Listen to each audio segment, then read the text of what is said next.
She has spent years at war with dragons, the creatures who ruined her kingdom and stole her people. So when the Dragon Emperor, Seifer, offers peace in exchange for her hand, Lorelei knows the contract marriage is a trap. But her father accepts before she can refuse. Suddenly, the princess who was fighting dragons is walking into the Emperor's palace as his bride-to-be, armed with a secret plan to stop him once and for all. Except Lorelei isn't the only princess there. 9 women have been summoned to vie for the Dragon Emperor's favor. Not because he wants a wife, but because he needs a mate. A woman capable of giving him an heir. Now Lorelei isn't just pretending to marry her enemy. She's competing for him. She must get close enough to share his bed, close enough to act. Unfortunately, every moment in his presence feels charged, intimate, as if they're both battling an urge they cannot fully control. And the longer Lorelei plays along, the harder it becomes to resist the pull of her enemy. She tells herself it's enchantment, a trick, a spell, anything but the truth. Because if this attraction isn't magic, then it might be fate. And that would change everything. Chapter 1. Champagne flute in hand, standing in the grand ballroom of the Dragon Emperor's palace, Princess Lorelei was trying not to think about how many of the people around her might not be people at all. That was the problem with dragons. You couldn't tell by looking. The man in burgundy velvet, dragon or human. The woman in emerald silk, dragon or human. There was no way to know, not until they shifted, and by then it was usually too late. For most of her life, Lorelei hadn't even known dragons could take human form. As far as the human kingdoms were concerned, dragons were monsters, winged beasts that took their sacrifices and burned their villages. Then the Dragon Emperor had sent envoys who spoke of dragon cities in the clouds, of civilization beyond anything humans had imagined, who offered peace. The human kingdoms had been skeptical, but the Dragon Emperor had been persuasive, offering territory, wealth, protection. He'd opened trade routes and promised, in writing, that the sacrifices would end. But in exchange, "Human dragon doesn't matter," her brother Caspian whispered. "They're all here to celebrate your engagement." Lorelei snorted. "Until 6 months ago, we were at war." "War," Caspian smiled. More like humans trembled and sacrificed their daughters to be left in peace. "Indeed, so really, not much has changed. We are all still afraid and—" "You're about to be sacrificed," Caspian concluded. "Though the Emperor plans to marry you, not eat you alive." "The same difference," Lorelei muttered. "A marriage contract. That's what it would take for the dragons to accept peace, with Lorelei specifically, which made absolutely no sense. She'd actually laughed when her father had told her. This has to be a trick. Perhaps, but their emperor is offering a true peace treaty, and he's promised the sacrifices will end. Lorelei's chest had gone tight. She'd thought about Elvina immediately, her maid, her friend, barely 16 when her name had been drawn. Lorelei had tried to cut her free with nothing but a sword and desperate courage. It hadn't been enough. What does he want in exchange? You, as his empress. Lorelei had gaped. And what happens when he realizes I can't give him children? Because that was the reality. Lorelei was barren, thanks to the dragon who'd struck her down when she'd tried to save Elvina. Her brief marriage had ended in annulment. "You're human," her father had said.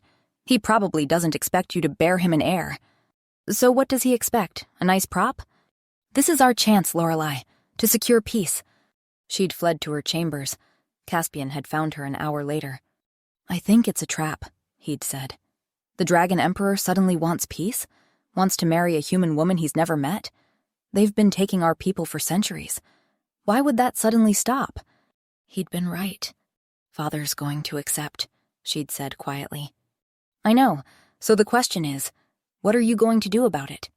2 months later, Lorelei had arrived in the dragon capital with her brother at her side, and a necklace around her throat that hopefully contained enough dragon poison to kill the most powerful being alive. No one outside of Lorelei's family even knew such poison existed. And somewhere in this palace, the Dragon Emperor himself was preparing to make his entrance. Her hand drifted to the necklace as the music stopped, someone proclaiming, "His Imperial Majesty, Seifer of House Ignis, Emperor of the 5 Kingdoms, Lord of the Eternal Flame. Lorelei stopped listening, heart hammering. Guards lined up, and she felt the temperature drop as something ancient crossed the threshold. She'd prepared herself for something terrible, but she hadn't prepared herself for the beautiful man in the doorway.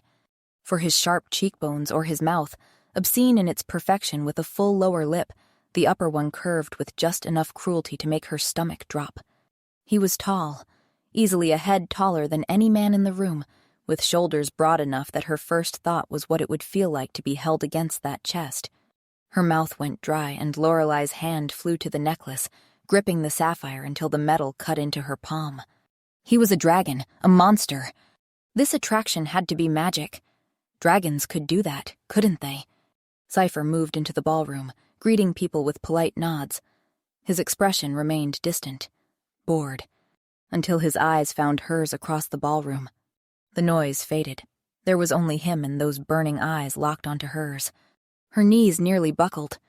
The Emperor paused, his eyes widening, his lips parting, his body rigid like he'd just been struck. His mouth curved into a smile. He held her gaze for one more heartbeat, then turned away, continuing through the crowd. Lorelei stood frozen, pulse hammering. What was that? An attendant appeared at her elbow. "Princess, if you would come with me, please." The attendant led her to the eastern wall where other women were gathering, beautiful women in elaborate gowns, all looking confused. She recognized Princess Annabella of Ambrose, Lady Selena of Creth. Were these all human princesses? "If you would stand here, Your Highness." They were arranged in a line now, 10 of them, all beautiful, all noble. Lorelei's stomach dropped. She found Caspian, his expression tight with fury. "Nervous?" Annabella asked. "You should be." Lorelei's jaw tightened. "Excuse me?" "May the best woman win." "Win what?" But the crowd was parting, the Dragon Emperor walking toward them, and Lorelei's world narrowed. "This isn't my engagement ball." Seifer stopped in front of them. Up close, he was even more devastating. Lorelei was 5th in line, close enough to catch his eyes move over each of them. "Welcome, princesses of the human kingdoms." His voice was rich and commanding. "Princesses, plural. You are all invited here under the premise of a political alliance. I thank you for accepting. Which is why I must be honest about the true nature of this gathering." Lorelei's hands clenched.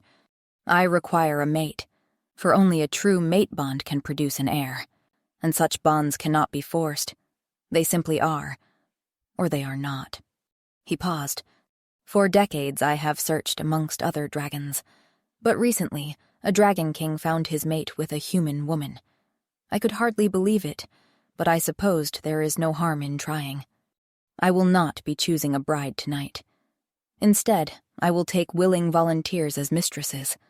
I will court each of you in turn, and should any of you form the mate bond with me, and prove capable of bearing my heir, she will become my empress."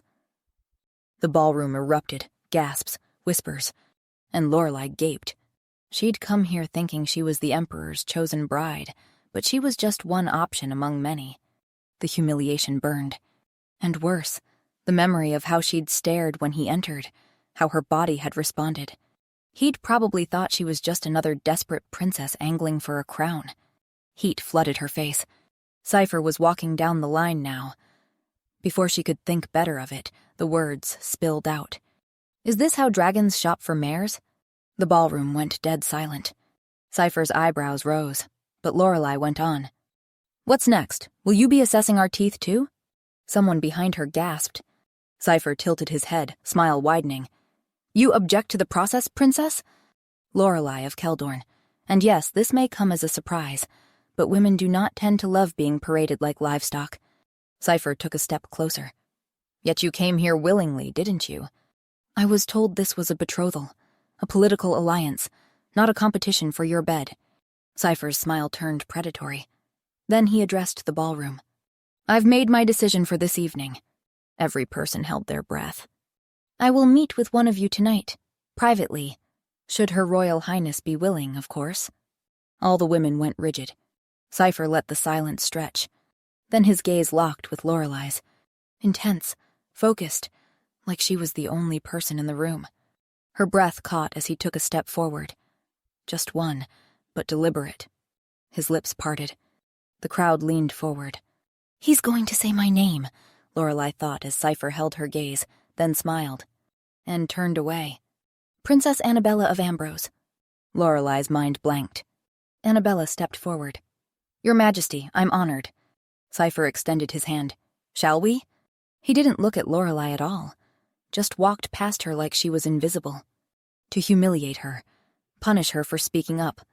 She'd come here with a simple plan.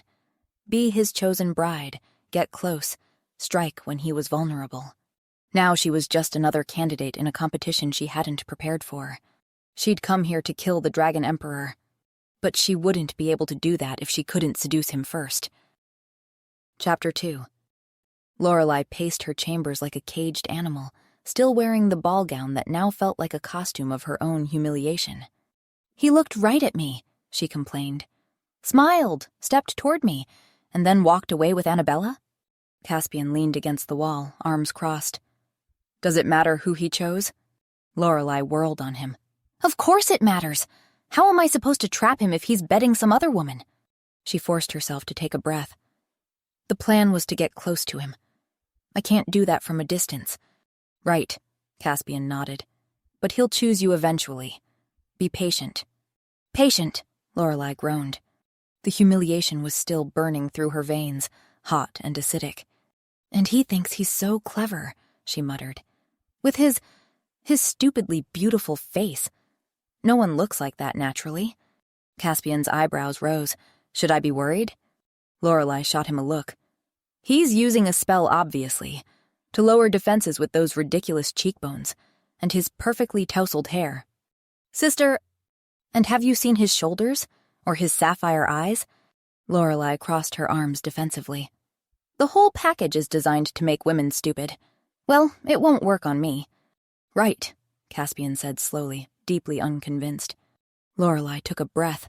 The anger was draining away, leaving something heavier in its wake. I'm sorry, she said quietly. I need this to work. For a moment, they were just siblings again. Do you remember Elvina? Lorelei asked. Your maid, of course. I failed to save her. She was only 16, and then Father practically threw me at them. Her voice hardened. Despite everything they did. The rage came flooding back. I need to kill this emperor. He commands them all. Every dragon, every sacrifice. It all flows from him. If I can't have children, if I can't save Elvina, at least I can end this. Caspian squeezed her shoulder. You will. We just need to get you close. A sharp knock on the door made them both freeze. Come in, Lorelei called. A servant entered, bowing deeply. Princess Lorelei, His Imperial Majesty requests your presence. Lorelei's heart jumped. Now? Immediately, Your Highness, if you would follow me. She stood, smoothing her gown with hands that wanted to shake. Lead the way. Her hand drifted to the necklace at her throat. Don't wait up, she told Caspian with a smirk. Be careful, he said. At the door, Lorelei paused. If this went wrong, if Seifer knew about the poison, if this was a trap. But she couldn't think like that. She followed the servant into palace corridors that seemed endless. Dragon motifs everywhere, carved into walls, woven into tapestries, inlaid in gold. Why had he summoned her now, after choosing Annabella? They climbed stairs, higher and higher, the corridors narrower, private quarters. They were going to his chambers, she realized as her stomach flipped. This was what she needed, privacy, a chance to get close. But that meant being alone with him, with those eyes and that body that had made her forget why she was there. Focus, she told herself. You're stronger than dragon magic. The servant stopped at massive carved doors. His Majesty is inside, Princess. She bowed and retreated quickly. Behind those doors was the Dragon Emperor, the man who commanded every dragon, who was responsible for Elvina, for her barrenness, for centuries of human suffering, and who also happened to be the most beautiful man alive. She touched the necklace one last time and pushed the doors open. She saw a massive fireplace, an enormous bed, and then movement by the windows. Seifer stood with his back to her, silhouetted against starlight. And he wasn't wearing a shirt. That's cheating, Lorelei thought, gaping at his back. He turned slowly, and Lorelei's brain short-circuited. His chest was defined in a way that suggested he didn't just command armies, he trained with them. Firelight played across bare skin, across muscle that shifted with each breath. She jerked her eyes back up to his face, burning. He was watching her, those glowing eyes tracking every moment of her inspection. "Princess Lorelei," he said, amused. "I'm glad you could join me." He took a step toward her, and Lorelei's mouth went dry. Stop looking at his abs, she thought. Stop looking at his abs. "Your Majesty," her brain finally formed words. "You summoned me." "I did." Another step. He stopped just out of reach. Close enough to touch if she moved forward. Close enough to see the faint glow beneath his skin, the way his chest rose and fell. Lorelei swallowed hard. The plan. Seduce him. Get close. Strike. But how was she supposed to seduce someone when all she could think about was what that perfect mouth would feel like? "Tell me, Princess." Seifer paused. "Am I making you nervous?" And Lorelei realized, with a clarity that cut through the fog of desire, that she was in deep trouble. Chapter 3. "Where's the other princess?" she heard herself ask. "Annabella, the one you chose?" The words escaped before Lorelei could stop them, and she immediately wanted to take them back. Seifer's eyebrow rose, a knowing smile curving his lips. "Jealous, Princess?" Lorelei's spine went rigid. "Worried, actually." She lifted her chin. "For all I know, you've eaten her." Seifer looked genuinely offended. "I wouldn't eat a human," he said with complete sincerity. "My body is a temple." Lorelei gasped, half shocked, half outraged. "The princess retired for the evening." Seifer snorted, clearly delighted. "I don't think she was quite ready to be my mistress yet." Lorelei processed this slowly. "So, one has to be ready, then?" Seifer turned to face her. "Willing," he corrected deliberately, his voice dropping. "Willing is the better word." Lorelei couldn't help herself. A laugh escaped, bitter and sharp. "Oh, so you like your women willing, do you?" She crossed her arms. "How noble of you." "Of course," Seifer said. "A bond would be unlikely to form should my mistress not be." Then he began moving toward her. Slowly, deliberately. Each step eating up the space between them until he was right there, towering over her. Lorelei's breathing had gone shallow. Her lips parted. She watched his pupils dilate, swallow up the color until only a thin ring of fire remained. "So?" Seifer asked. Lorelei blinked. "So, what?" His gaze intensified. "Are you willing, Princess?" Her breath caught. Heat flooded through her entire body, a wave that started low in her belly and spread outward. He was asking, right now, tonight. Her mind raced even as her body screamed its answer. She had the poison. This was the opportunity she'd been waiting for. Her mouth opened, but the words wouldn't come. Seifer sighed. His hand came up, slowly, and one finger traced her cheek with devastating gentleness. The touch sent electricity arcing through her. "Perhaps not, then," he murmured. Then he turned away, dismissing her. "Wait!"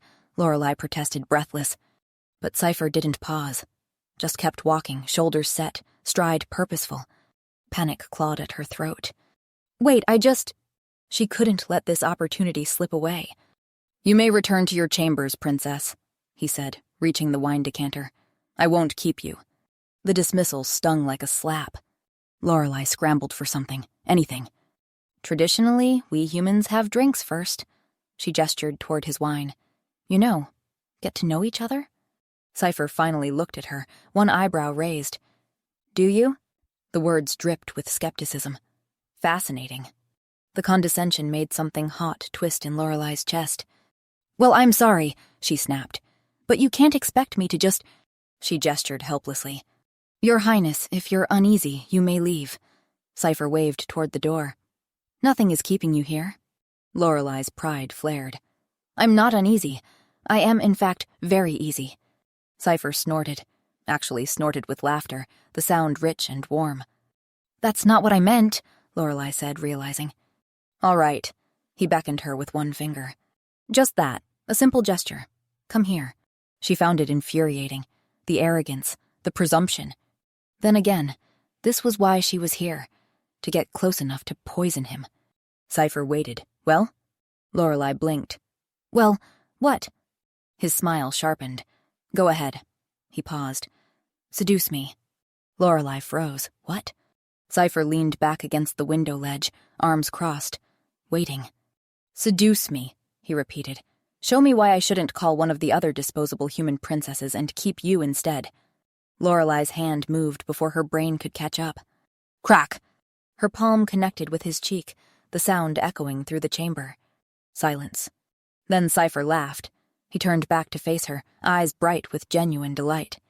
Meanwhile, Lorelei was shaking with pure, incandescent rage. How dare you! Her voice came out low and dangerous. How dare you speak to me like I'm some common... Seifer stood abruptly. Suddenly he was in her space, towering over her. How dare I? His voice was soft, deadly soft. I told you that you could leave. He leaned closer. You chose to stay. His eyes bored into hers. Presumably because you long to be my mistress, or perhaps even my wife. For why else would you be here? Lorelei opened her mouth, but before she could speak, he bent. His lips brushed her ear, sending shockwaves through her body. Unless, of course... His breath was hot against her skin. You're here for a different reason. To kill me? Perhaps? Lorelei's breath caught. You really think I wouldn't find out? Seifer asked, his voice soft, almost gentle, which somehow made it more terrifying. Then his hand found her lower back, warm palm pressing through fabric, pulling her forward, against him, his bare chest against her body, every ridge of muscle pressing into her. She gasped. The sensation was overwhelming. She could feel everything, every beat of his heart, the iron-hard length of his arousal pressing against her belly. He wanted her. The knowledge shot through her like lightning, and her hands were sliding up his chest, over all that bare skin, hot and smooth and hard. She felt him shudder, felt his control slip. I have powers beyond your imagination, princess. His lips moved against her neck.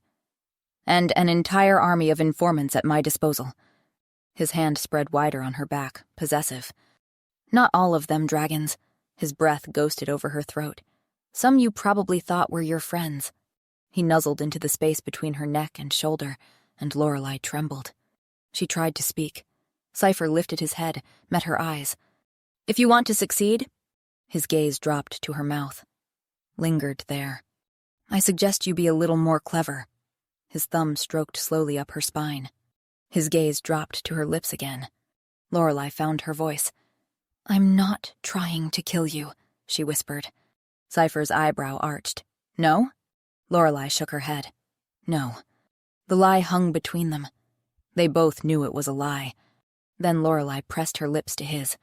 Lightning and fire, every nerve ending lighting up at once. Seifer responded immediately, his hand fisted in her hair, angling her head exactly how he wanted it. The kiss deepened, neither of them gentle. His tongue slid against hers, and the sensation made her knees buckle. She made a sound. Seifer groaned in response. His hands tightened on her, and suddenly they were moving. He was walking her backward, still kissing her, until her back hit the wall. The impact drove the breath from her lungs, but she didn't care. His body was pinning her there, all that heat and hardness pressing her into stone, and his mouth was still on hers and his hands were everywhere. Her back arched, pressing her breasts against his chest, and she felt his sharp intake of breath. Then Seifer stepped back, leaving her gasping and disoriented. Good night, princess, he said, chest heaving. You may return to your chambers. Lorelei stared at him, too stunned to move. Seifer was already turning away, like nothing had happened, like that kiss, that world-ending, reality-shattering kiss, meant nothing at all. Chapter 4. Lorelei had been in the Dragon Emperor's palace for 3 days since that kiss, and she hadn't seen him since. She was here to kill him, not pine after him. Unfortunately, her body didn't seem to understand that. Every night she woke from dreams she couldn't quite remember. His hands on her skin, his mouth trailing fire down her throat. She'd wake gasping, an ache between her legs that no amount of cold water could ease. It was humiliating, and it was all his fault. It had to be some kind of enchantment. She'd been married before and never felt this desperate, clawing need. Evening found Lorelei on her balcony, staring at a plate of food she had no appetite for. The sun was setting, painting the sky in shades of orange and gold that reminded her too much of his eyes. Everything reminded her of him. She poured herself wine, took a long drink, then another. Below, the capital sprawled in all directions, and above, dragons. Several large shapes wheeled through the air, silhouetted against the dying light. They were beautiful, Lorelei had to admit, the way they moved with such power and precision. One dragon in particular caught her attention. Larger than the others, with black scales that gleamed in the fading light. Lightning crackled across its wings in faint, dancing arcs. Lorelei leaned forward, wineglass forgotten. She knew, with bone-deep certainty, that it was him. Seifer. Heat flooded through her at the thought of his name. The dragon circled the palace once, twice, then dove. Lorelei's breath caught as he pulled up at the last moment, landing somewhere out of sight. She imagined him shifting, scales melting back into skin. Her thighs clenched. She drained her wineglass and immediately poured another. He wasn't going to choose her. She knew that now. It had been 3 days. 3 days he spent with the other princesses. He'd invited her here not because he wanted her, but because he knew she was a threat. Which meant, if she wanted any opportunity to complete her mission, she'd have to create it herself. I'll have to seduce him. The thought sent heat spiraling through her belly. She'd have to be smart about it, strategic. Because he had some kind of hold over her, some enchantment that made her lose her mind whenever he was near. Lorelei poured more wine. The world had soft edges now. She'd need to catch him alone, make herself irresistible. She could do this. She would do this. Another glass, just to be sure. When Lorelei stood, stars were appearing and the balcony tilted slightly. She grabbed the railing, blinking hard. Not that it mattered. Time to find the Dragon Emperor. In the palace corridors, the walls seemed to wave slightly. Lorelei put one hand on the wall as her guards materialized behind her. The tall one cleared his throat. Your Highness, perhaps you should return to your chambers? Lorelei waved her hand. I'm going to see the Emperor. The nodding made everything spin in interesting ways. The guards exchanged glances. Your Highness, it's quite late. Perhaps in the morning. No, now. Lorelei started walking. The thing was, she had no idea where Seifer's chambers were, but somehow her feet knew the way. She turned left without thinking, then right, then up a staircase. There was a warmth in her chest, a pull, like a thread connecting her ribs to something distant. This way. Then she was standing in front of those massive carved doors. One of the guards stepped forward. Your Highness, I really think... Shh. Lorelei put her finger to his lips. I've got this. She knocked on the door. Hard, then harder when there was no immediate response. Your Majesty, her voice echoed. I know you're in there. The door swung open, and there he was. Candlelight painted shadows across his chest, and his hair was slightly damp. Fancy meeting you here, Lorelei greeted. Seifer's eyebrow rose. Fancy meeting me here, in my room? Lorelei beamed at him, trying to step inside with devastating grace. But her foot caught on the threshold, and she pitched forward with a small yelp. Seifer's hands shot out, catching her by the waist. And suddenly they were touching. She could see his pulse beating in his throat. Her hands landed on his chest and started moving, exploring. Up over his shoulders, God's, his shoulders, then back down, over his chest, his abs, hard as stone. Lower. His hand caught her wrist. Lorelei, he warned. She looked up. His eyes were glowing brighter than she'd ever seen them, nearly gold. His jaw was clenched tight. I can't help it, she informed him. It is your fault for enchanting me. For... He paused, swallowed. Enchanting you? Yes, she swayed, and he held her upright. You've cast a spell on me. Seifer stared at her for a long moment. You've been drinking, haven't you, Lorelei? The way he said her name made her stomach flip. Not at all, she replied firmly. Then, well, maybe, a little. A little? Seifer repeated. A little more than I should have, Lorelei conceded as the room swayed. But it doesn't matter, because I have something important to tell you. Do you? His thumbs were stroking small circles on her waist. Yes, she said. I resent you. You resent me? I resent that I can't stop thinking about you, Lorelei clarified. Seifer winced. Lorelei, every night I dream about you, she continued. About that kiss. About your hands on me. She slid her hands up to his neck, fingers threading into his hair. What did you do to me? Seifer's hands tightened on her waist almost painfully. You're drunk, he said, but his voice had gone hoarse. He wanted her. She could see it, feel it, the tension in his body, the way his gaze kept dropping to her mouth. You should go, he said. Don't want to. Lorelei pressed closer until she could feel the heat of him seeping through her gown. Her hands slid from his hair down his neck, over his shoulders. This is a terrible idea, Seifer muttered, but he hadn't let go of her. His hands were still on her waist, thumbs still stroking. For a moment, she thought he was going to kiss her. Wanted him to kiss her with an intensity that stole her breath. His head dipped. His mouth came inches from hers. She could feel his breath ghosting across her lips. Then he stopped. You need water, he said, stepping away. Lorelei swayed without his support. And something for the hangover you're going to have. He moved toward a side table, putting distance between them. I'm not going to have a hangover, Lorelei protested. I feel wonderful. A lie. She felt dizzy and hot and achy and desperate. But also wonderful, because he was here. Seifer returned with a glass of something that shimmered faintly. Drink this, he said. It's a hangover cure. She took the glass, sniffed it suspiciously. If you poison me, I'll be very annoyed, she declared, making him smile. Seifer was watching her with an expression that made her chest ache. You're cute when you pretend you don't want to kiss me, she murmured. The exhaustion hit her all at once. The wine, the medicine, the days of stress and unfulfilled desire. Her legs went weak. Seifer caught her before she could fall, lifted her easily, one arm under her knees, the other supporting her back. Lorelei's head fell against his shoulder. She felt him sigh, felt him press his face into her hair for just a moment. You're going to be the death of me, princess, he murmured. Lorelei smiled, eyes already closed. Chapter 5. Lorelei opened her eyes and stared at her familiar ceiling.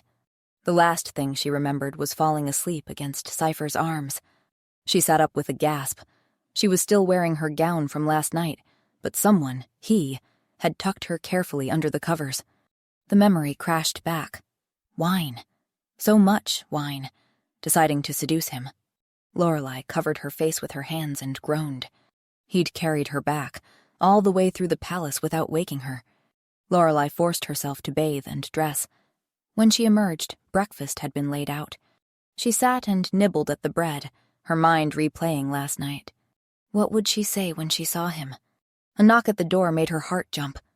Come in, she called. Seifer stepped through and Lorelei froze. He closed the door, then leaned against it, arms crossed, that insufferable smile playing at his lips. What are you doing here? She asked. Seifer's eyebrow rose. Good morning to you too, princess. He pushed off the door and walked to her table, his eyes dropping to her barely touched breakfast. I came to make sure you'd sobered up. Lorelei's face flamed. I'm perfectly sober. Just like I was perfectly sober last night, too. Seifer's smile widened. Really? He picked up her teacup, brought it to his lips, took a slow sip while maintaining eye contact. So you were sober when you stumbled into my chambers and ran your hands all over me? Lorelei stood abruptly. I was not stumbling. No? He tilted his head. Of course not. I was walking with purpose. He laughed. With purpose, into my arms. Her face was burning. You're the one who caught me. You could barely stand. Then if you were sober, you meant everything you said? Everything you did? Trap. If she wasn't drunk, she'd meant every confession. If she was drunk, she admitted weakness. You're infuriating. Whatever I said, I didn't mean any of it. Seifer came closer. None of it? Not the part about me enchanting you? Her breath caught. Or how you can't stop remembering our kiss. His breath was hot against her skin. Lorelei's eyes fluttered closed. I was clearly under the influence of... Of? He pulled back just enough to meet her eyes. Of wine, obviously. Obviously. He didn't sound convinced. So you don't find me attractive? Lorelei lifted her chin. Not at all. You're quite banal, really. His eyebrow arched. Banal. His hand came up, fingers trailing along her jaw. That's not what you said last night. I was being sarcastic. He leaned in, bracing one hand on the table beside her. The other cupped her face, his thumb stroking her cheekbone. Were you? Because your body is saying something very different. And he was right. Her pulse was racing, and she couldn't look away from his mouth. Your pupils are dilated, he murmured, his thumb tracing her bottom lip. Your breathing is shallow. Your pulse, his other hand pressed against her throat, is racing. He leaned closer. You amuse me, princess. Lorelei blinked. What? I amuse you? He nodded, his hand sliding to cup her nape. More than anyone has in centuries. His other hand tucked a strand of hair behind her ear. Your defiance, he murmured. Your terrible lies. The way you look at me like you can't decide whether to kiss me or kill me. Lorelei's breathing had gone ragged. Which is why I plan to make you my mistress. He traced her bottom lip with his thumb. If you're willing. His eyes bored into hers, and she could see the hunger there. Are you willing, Lorelei? The question hung heavy between them. You don't plan to make me your mistress. She put her hand on his chest, fingers splaying wide over his heart. I plan to make you my lover. Seifer went very still. His chest rose and fell more rapidly under her palm. Is that so? He whispered. Lorelei nodded. He studied her for a long moment. His hand slid to cup her jaw, tilting her face up. Then, good. He leaned in, his lips brushing her ear. Because you'll never be able to bear me a child if you're not willing. His teeth grazed her earlobe and she gasped. That's not how mating bonds work. Guilt crashed through her. She couldn't give him children, but that was what he wanted. She should tell him. But his mouth was on her neck, hot kisses trailing down her throat. She'd tell him later. Seifer's mouth claimed hers. His hand fisted in her hair, and Lorelei forgot everything. The guilt, the mission, the poison necklace. She kissed him back just as fiercely. She felt his groan rumble through his chest. He lifted her without warning, setting her on the table, stepped between her knees, taking her mouth again. His lips moved to her throat, her jaw, the sensitive spot behind her ear. Bedroom, he growled. Yes, please. He lifted her again, and she wrapped her legs around his waist. Then he was lowering her onto the bed. She reached up. Her hands splayed across his chest, and he removed his shirt as she traced his abdomen. Seifer shuddered. You're beautiful, she whispered. Something flashed across his face. Surprise, vulnerability. So are you. His hands found the fastenings of her gown. His gaze raked over her slowly. Then he bent his head and kissed her collarbone, her shoulder, the swell of her breast through the fabric. Perfect, he murmured. You're perfect. His hands slid up her thighs, taking the chemise with them. When he finally touched her with a shared, desperate longing, she felt the world tilt. The pleasure built impossibly higher, and then they became one and she shattered, because something impossibly strange washed over her. Satisfaction that felt masculine, pride, fierce arousal. Suddenly her own pleasure layered with sensations that felt like they were coming from him. She frowned. What was happening? It was as if she could feel the sheer depth of his desire for her, feel the sensations coursing through him, foreign and yet undeniable. Before she could process it, Seifer was kissing her again, until she was desperate for him. More, she gasped. But what she wasn't prepared for was the emotional onslaught. The intensity of their connection sent pleasure cascading through her, his building alongside hers, and somehow she could feel him following her over. Then they lay tangled together, their breathing slowing, their hearts gradually finding the same rhythm. She started to wonder about that strange connection, but then he was kissing her again. Again, he murmured against her lips, and somehow she knew he wasn't just asking. He was desperate for it. The knowledge was intoxicating. Chapter 6. Days blurred together. There was only him. Them. Every moment together ended the same way, tangled together, breathless and sated, only to start all over again. They were insatiable. On the training grounds, when she'd gone to watch him spar, he'd caught her staring and pulled her into an empty armory without a word. "Quiet, love," he'd growled against her throat. "Unless you want the entire guard to hear what I do to you." Like it had in the library, where his hand had slid up her thigh under her gown, or the gardens at midnight where they'd taken their time until she was begging. She was addicted. To his touch, his taste, the way he made her feel. To that strange connection humming between them constantly now. The poison necklace still sat in her drawer, untouched, waiting. Every night she told herself, "Tomorrow. I'll do it tomorrow." But tomorrow became next week, and next week became next month. She couldn't even bring herself to care. That night they were having dinner in his private dining room when she noticed mid-sentence that Seifer had stopped eating entirely. "What is it?" she asked. He stood abruptly, chair scraping back. "Seifer." He pulled her up, hands gripping her waist, and kissed her hard. "I need you," he growled against her lips. "Now. Can't wait." He lifted her onto the table. Plates scattered, crystal goblets tipping. Wine spilled across white linen spreading crimson stains.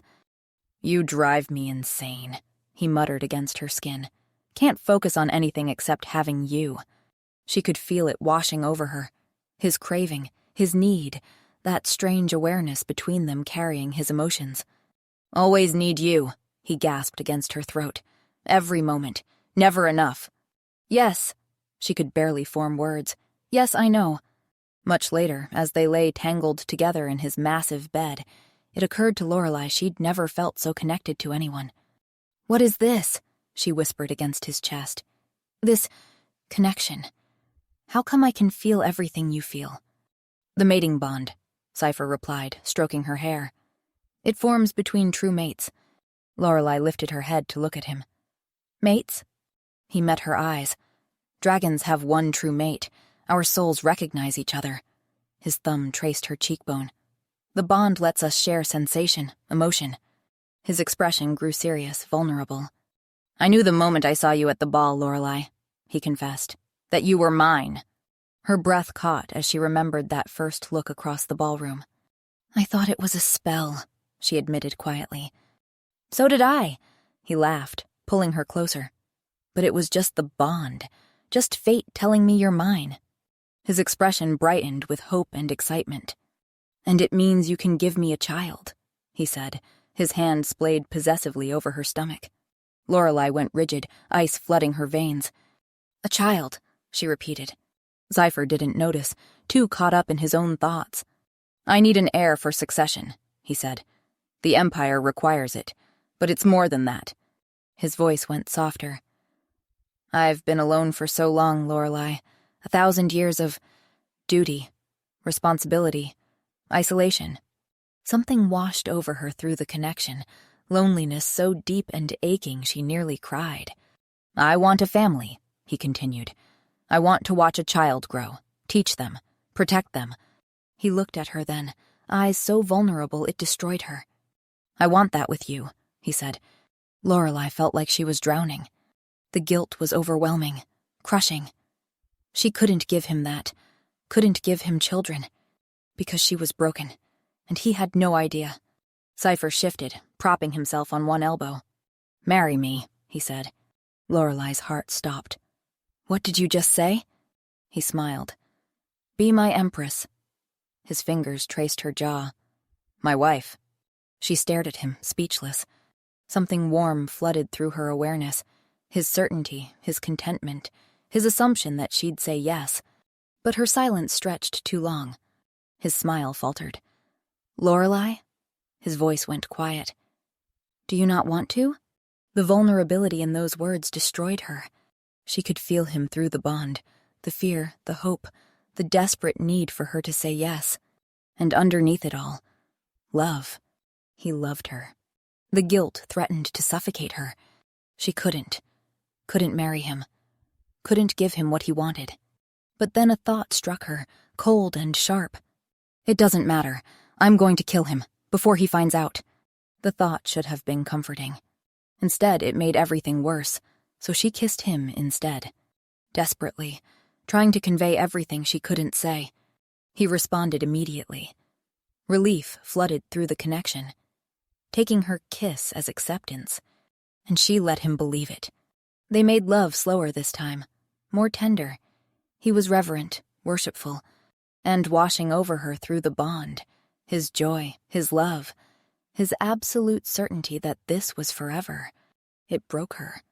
"I love you," he whispered against her skin. "Gods, I love you." She let him think this was joy instead of heartbreak. After, Seifer fell asleep quickly, his head on her shoulder, arm draped across her waist. She looked down at him, his face peaceful in sleep, dark hair falling across his forehead. I love him, she realized. I'm in love with him. He wanted to marry her, wanted to build a family with her. And not only could she not give him children, but she had come here to kill him. Her hand trembled as she touched his hair. Gentle, memorizing the feel of it, of him. Could she do this? Could she actually kill him for the sake of her kingdom, now that she loved him?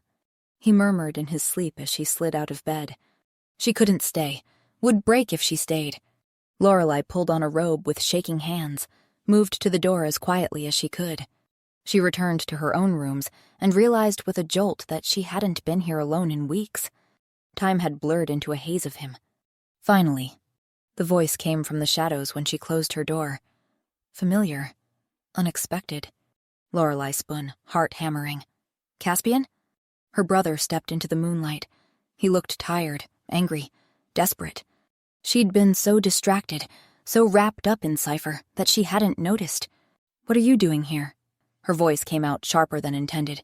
In my chambers? Caspian's jaw tightened. Waiting for you. He stepped closer. I'm here to remind you what we set out to do. Why we came here. What you promised. She shook her head. Caspian, But he cut her off, stepping closer, his eyes intense.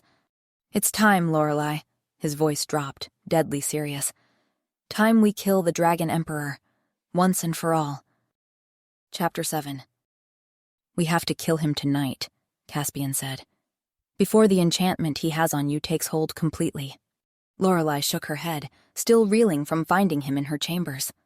He doesn't have an enchantment on me, she explained. That's not what this is. You've barely left his bedroom for the past 2 months, sister? Caspian interrupted. 2 months? Lorelei tried to count backward, to remember when she'd last slept in her own bed. She couldn't. Time had blurred into a haze of tangled sheets and stolen kisses. It's not magic, she said weakly. Well, it is magic, but it's not what you think. It's the mating bond, Caspian. It's real. Listen to yourself. Caspian grabbed her shoulders. Do you hear what you're saying? You sound possessed, Lorelei. Doubt crept in, cold and insidious. I know what I feel. Do you? Caspian released her. Do you remember why we came here? What the dragons did to us? To Elvina? Guilt crashed over her in waves. When was the last time she'd even thought about Elvina? I remember, Lorelei whispered, but the words felt hollow. He's at the center of it all, Caspian continued. Every dragon answers to him. Every sacrifice, every life destroyed. He commanded it. If we kill him, we weaken them. As his empress, I could do more, Lorelei protested. I could make sure the peace lasts, obtain everything we want without war, without more death. Caspian's laugh cut through the air. His empress! He wants you to be his empress now, does he? He does. Lorelei lifted her chin. He asked me to marry him. He loves me. I don't doubt that. Pity flickered across Caspian's face. And how will he feel, he asked, when he realizes you're infertile, sister? Lorelei's breath caught. How will he feel when he realizes that you can't give him the thing he longs for most in this world? Caspian took a step closer.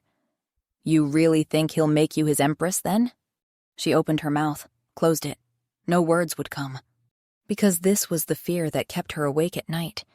At best, you'll be his mistress, Caspian said. His plaything. And playthings don't end wars. He saw her protest forming and raised a hand. Oh, I see that he desires you. I'd have to be blind to miss it. His jaw tightened. But would his desire for one human woman stop his entire race from dominating ours? Doubt crept in like poison. Because he was right, wasn't he? She'd seen Seifer rule, had felt through the bond how seriously he took his responsibilities. He was emperor before he was anything else, including hers. We must end this, sister. Caspian held out the necklace. He won't see it coming. A few drops while he sleeps will suffice. Lorelei stared at the poison, and her mind flooded with images. Seifer asleep in her bed, the way he always reached for her in his sleep, pulling her close. I can't, she said, shaking her head. Lorelei looked up at her brother with tears burning in her eyes. I can't, brother, she admitted. I love him. The admission hung in the air. Final. For a long moment, Caspian just stared at her. He sighed, long and heavy. My sister, he said quietly, I didn't want to have to do this. Lorelei's stomach dropped. Do what? Caspian looked away. Break your heart, he said. Humiliate you. What are you talking about? She whispered. Caspian finally looked up.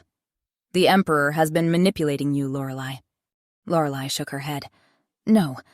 Before you, he continued, he offered marriage to several other princesses, Annabella, Celeste. He told all of them that he wanted them to bear his heir, that they'd be his empress. Impossible. The denial came automatically, but even as Lorelei shook her head, her mind was already working. The ball, the line of princesses, the way Seifer had walked past all of them, assessing them like candidates. He wouldn't do that, she said, wavering. Ask Annabella, Caspian said quietly. Ask Celeste. That first night at the ball, he chose Annabella. Took her to his chambers. Do you know what he did after he dismissed her and sent for you? Lorelei shook her head, throat tightening. Stop! He went to Celeste, Caspian sighed. Then to Matilda. He's playing all of you, sister, keeping his options open in case one doesn't work out. We have a bond, Lorelei cried. I feel it. I feel him.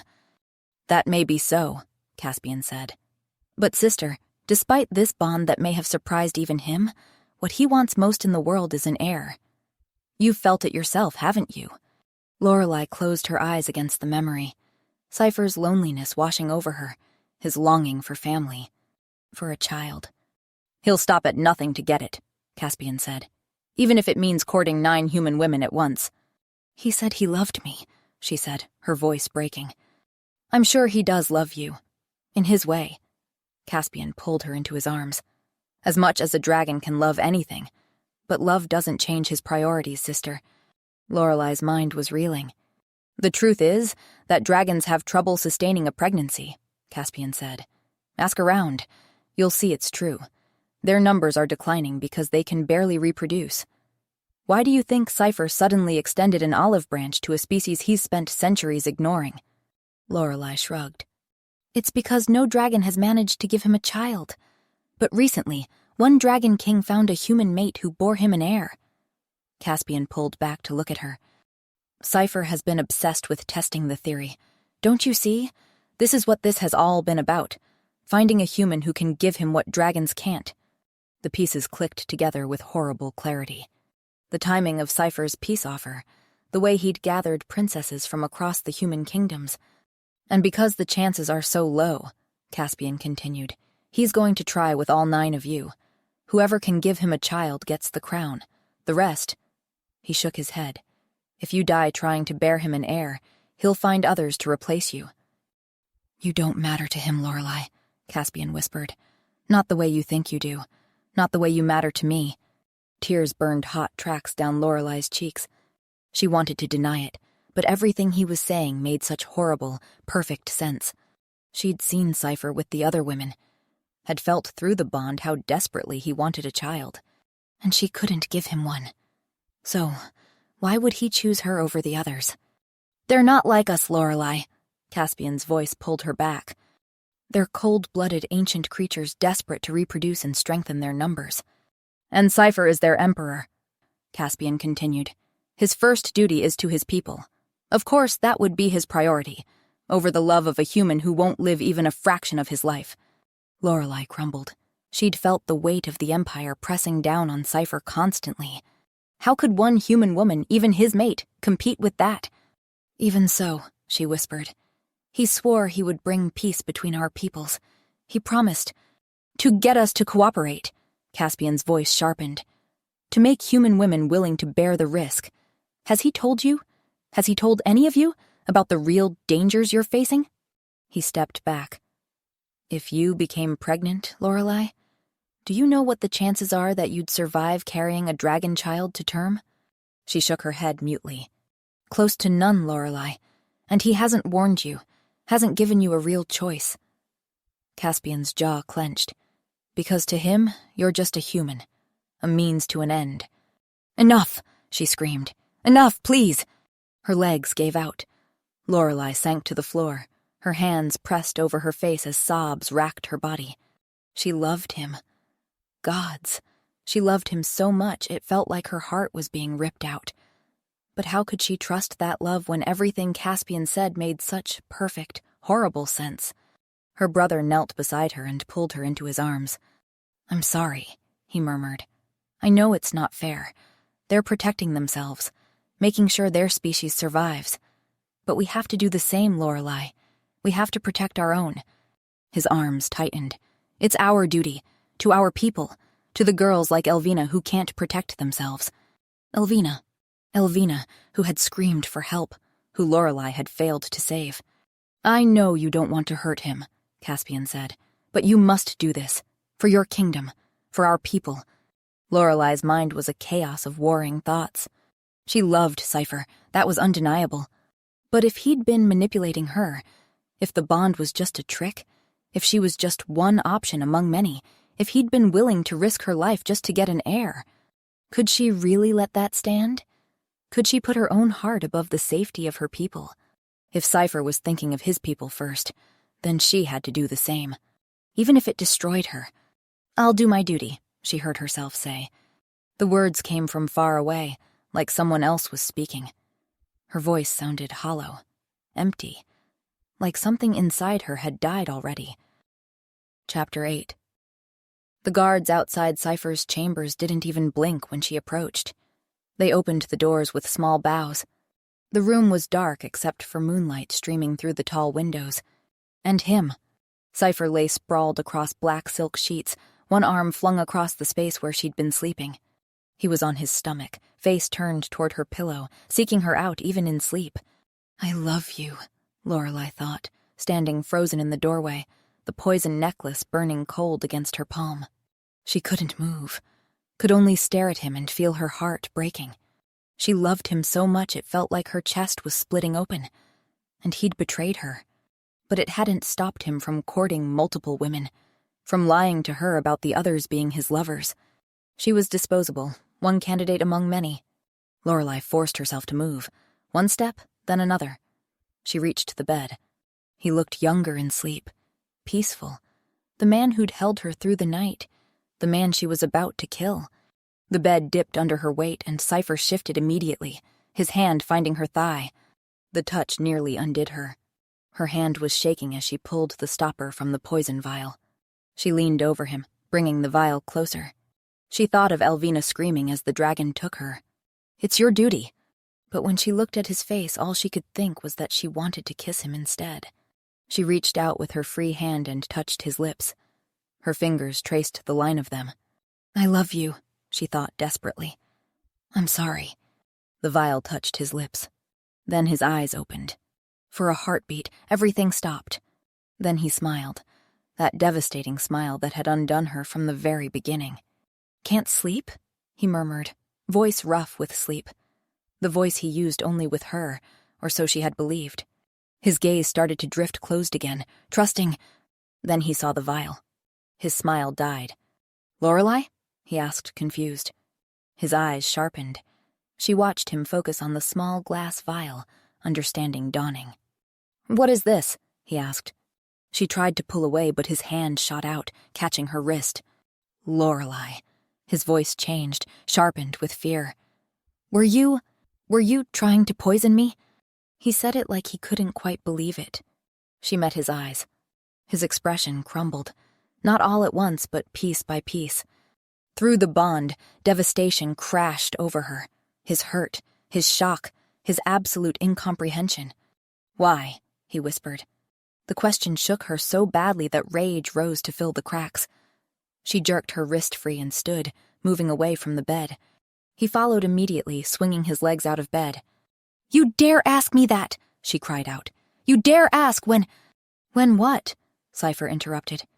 "What have I done, Lorelei, apart from falling in love with you?" She whirled to face him. "And what good is your love when it means nothing?"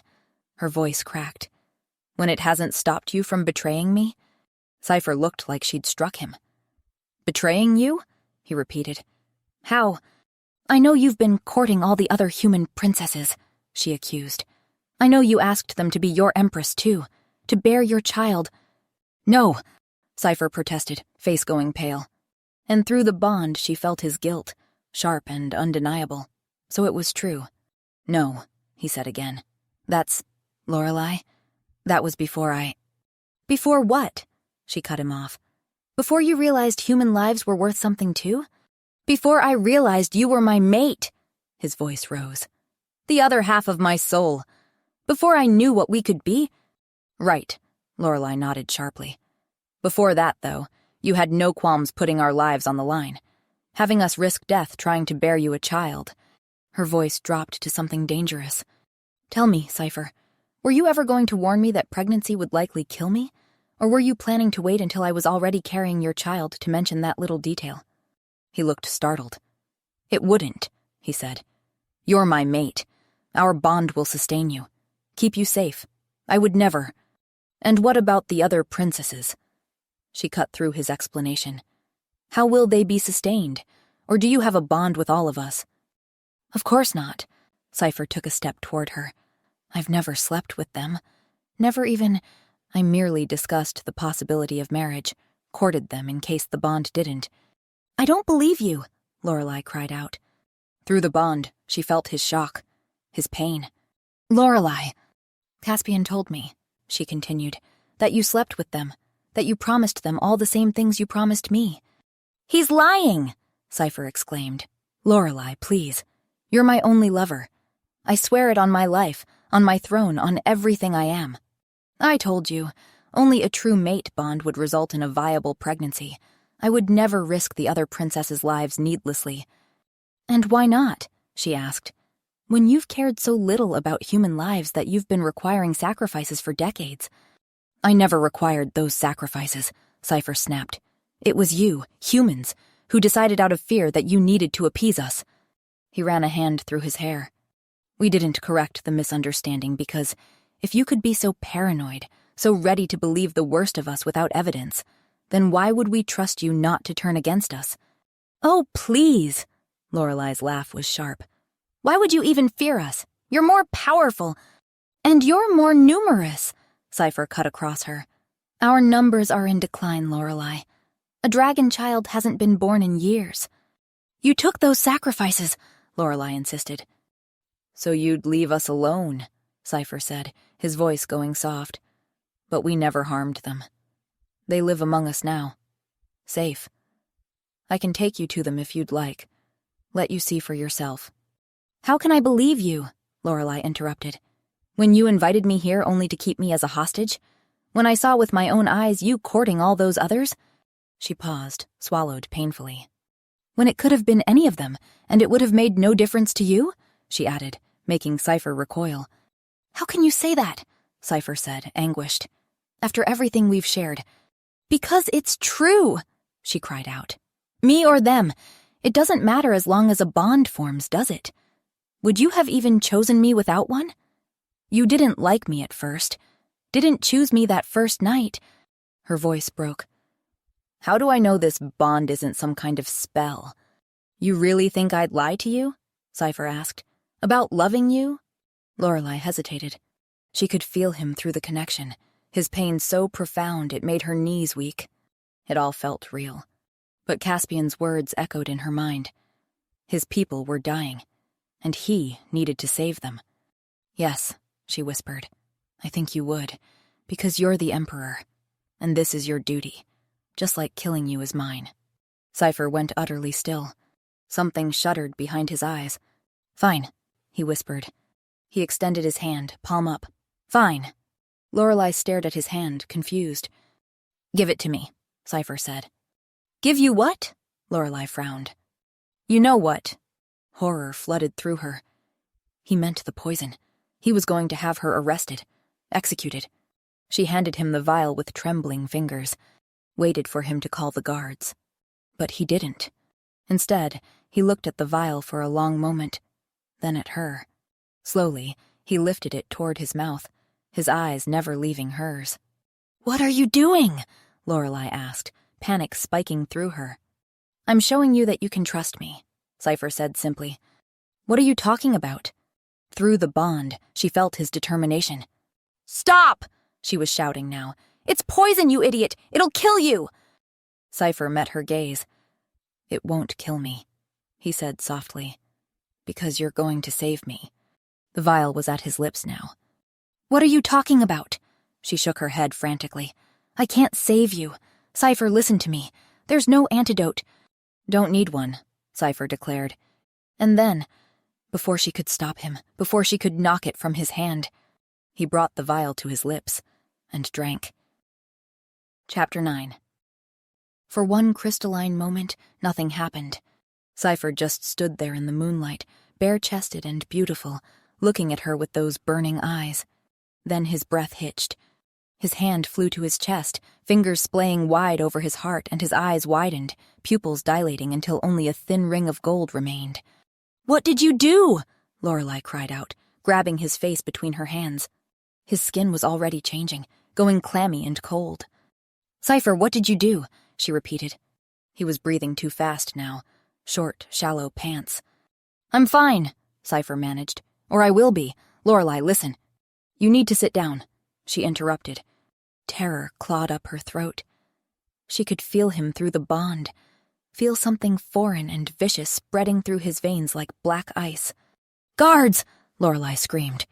The massive doors burst open. 4 guards poured in with weapons drawn. "Get healers!"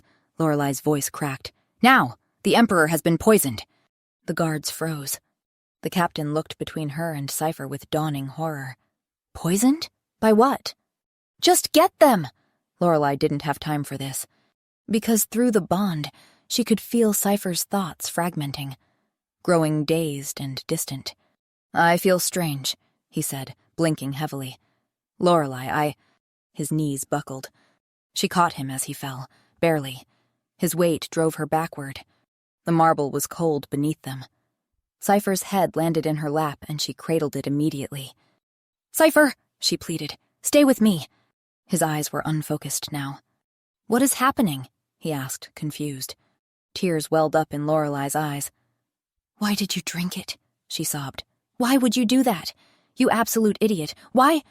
He brought her hand to his face, nuzzling into her palm. "I thought—" He was slurring now. "I thought you wanted me to." The words were a dagger between her ribs. "No," Lorelei choked out. "No, I wouldn't have. I couldn't.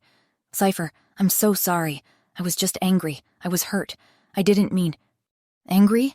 Seifer's voice was dreamy now. "With me?" Through the bond, she felt everything. Sharp pain radiating from his chest, difficulty breathing. "Or stay with me," Lorelei begged. "The healers are coming. Just stay with me."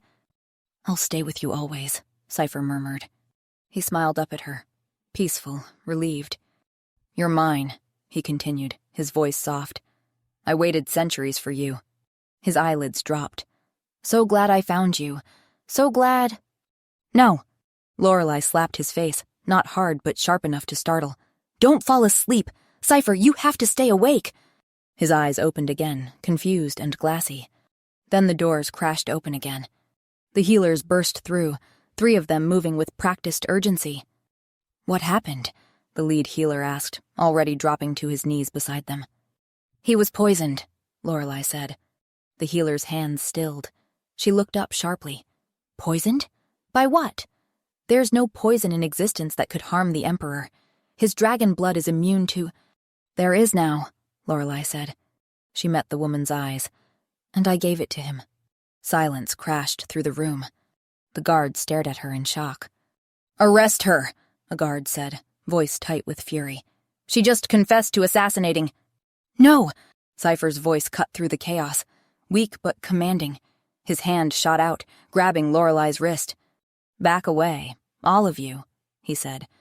"You're speaking of your future empress. Be more respectful." The young guard gaped. "But Our Majesty, she poisoned you." "She did not," Seifer interrupted, struggling to sit. "I poisoned myself." More stunned silence.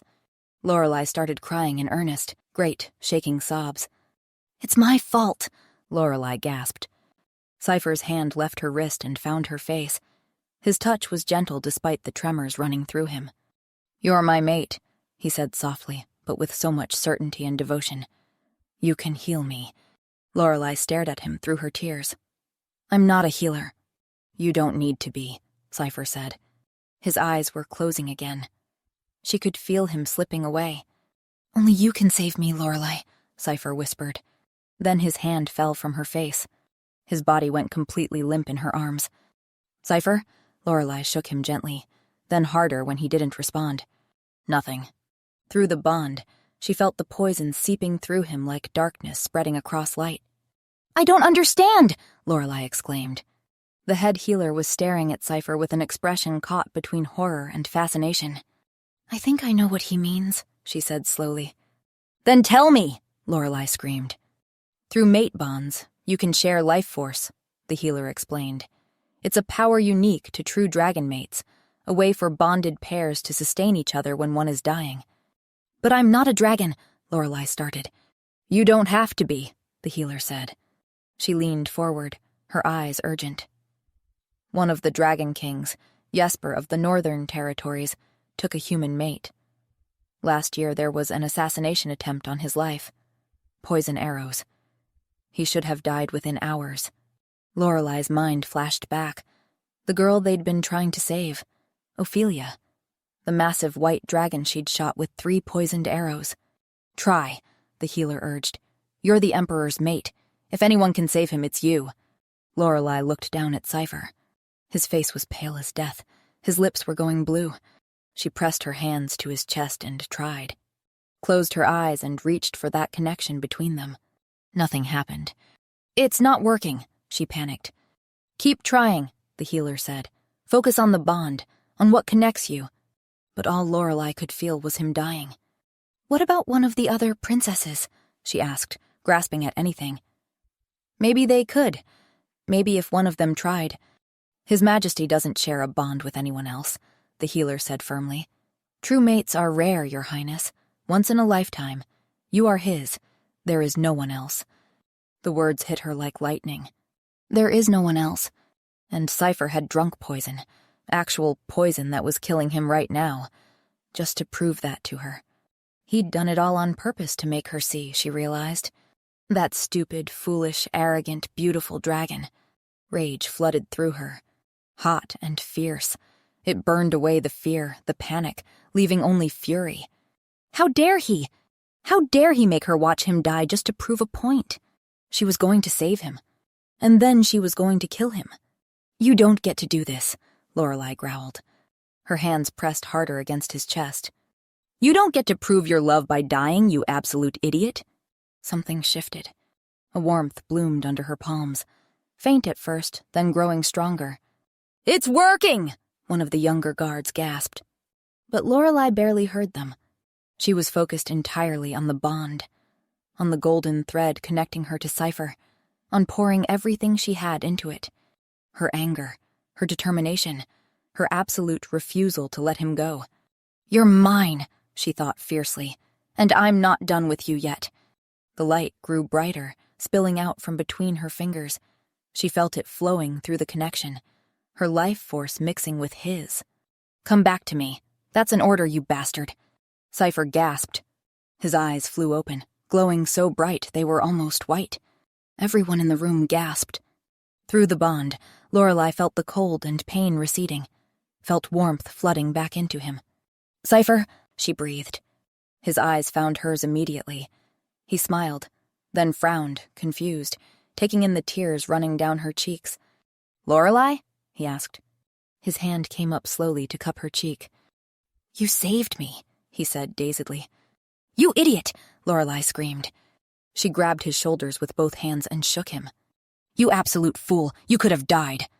Then she kissed him, pressed her mouth to his with all the fear and relief and overwhelming love crashing through her, kissed him like she could make him understand how terrified she'd been, how much he meant to her, how she would never doubt him again.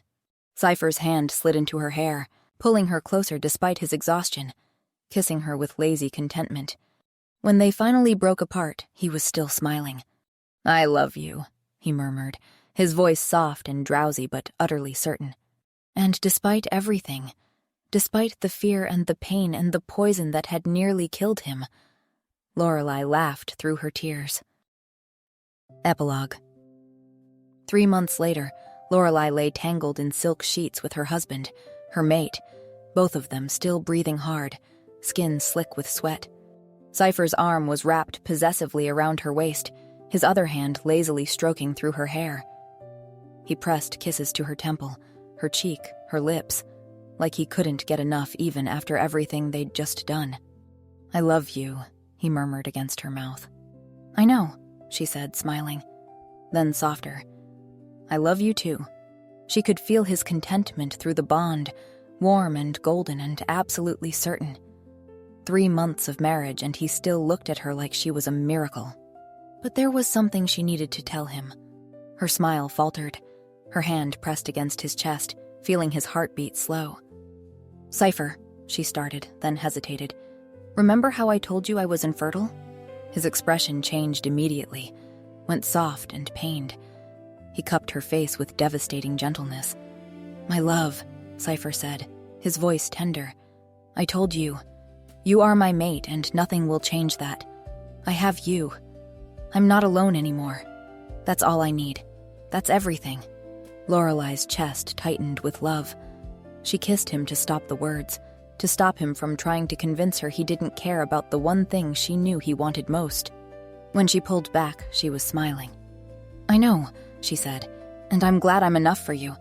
Seifer smiled back, stroking her cheek. You're more than enough.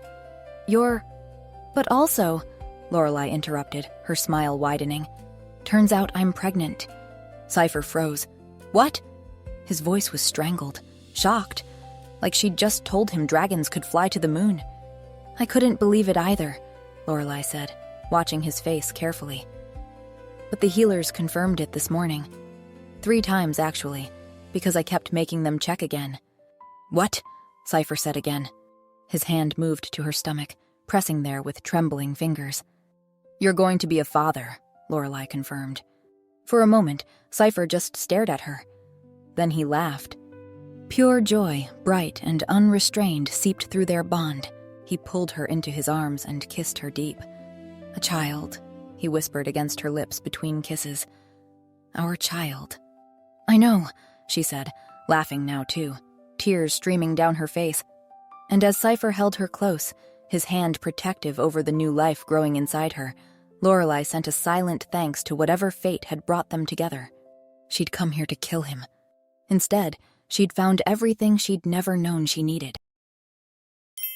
Thank you so much for listening. I really hope you enjoyed this episode and spending a little more time in this dragon world. This story is connected to a previous episode about Ophelia and Jesper, so if you haven't listened to it yet, feel free to check it out by following the link in the description, and let me know what you thought in the comments.